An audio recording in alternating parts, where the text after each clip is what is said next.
হিন্দুদেরকে প্রতিহত করার জন্য আমাদের মনে বিন্দুমাত্র সহানুভূতি থাকবে না। হিন্দুত্ববাদী মনোভাব বাংলাদেশে ছড়াচ্ছে, তাদেরকে অবিলম্বে নিষিদ্ধ করে বাংলাদেশের স্থিতিশীলতার জন্য, শান্তিপূর্ণ পরিবেশের জন্য তাদেরকে অবিলম্বে নিষিদ্ধ করতে হবে। এই বাংলাদেশের মুসলমান যারা রয়েছে শান্তিপ্রিয় মুসলমান, এই বাংলাদেশের মুসলমান যারা রয়েছে তারা যেমন নিজেদের ধর্মের প্রতি তাদের সহানুভূতি রয়েছে, অন্যান্য ধর্মের যারা রয়েছে তাদের প্রতিও তাদের সহানুভূতি রয়েছে। কিন্তু এই সহানুভূতিকে ব্যবহার করে কেউ যদি নিজেদের ওই ভারতে বসা চক্রান্ত, যারা মাসের 30 দিনের 25 দিন দেহটা নিয়ে এই বাংলাদেশে বসে থাকে আর বাকি 5 দিন মনটা নিয়ে ভারতে যায়, সেখানে চক্রান্ত করে এবং সেই চক্রান্তের এক্সিকিউশন এই বাংলাদেশে এসে ঘটায়, সে সকল উগ্রবাদী হিন্দুদেরকে প্রতিহত করার জন্য আমাদের মনে বিন্দুমাত্র সহানুভূতি থাকবে না।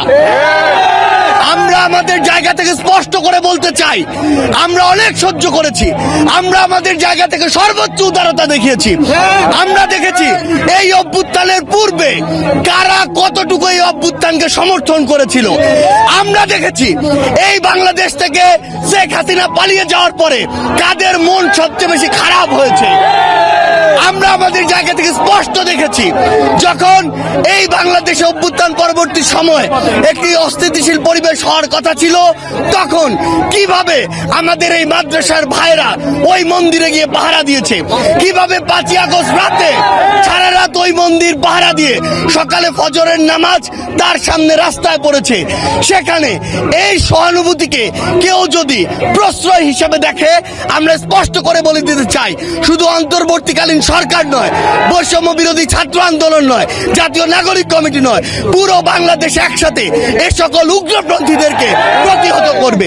আমরা আমাদের জায়গা থেকে স্পষ্ট করে বলতে চাই, এসব ইসকনের নামে যেসব উগ্রপন্থীরা বিগত 16 বছরে অসংখ্য অপকর্ম ঘটিয়েছে, ফ্যাসিস্ট আওয়ামী লীগ এ সকল অপকর্মকে মানুষের সামনে আসতে দেয়নি। তারা ইসকনের এ সকল অপকর্মকে মদত দিয়েছে, প্রশ্রয় দিয়েছে, আশ্রয় দিয়েছে, লুকিয়ে রেখেছে। কিন্তু তাদের চরিত্র কি, তারা কিভাবে মানুষকে জবাই করে, এই দৃশ্য আমরা গতকালকে দেখেছি।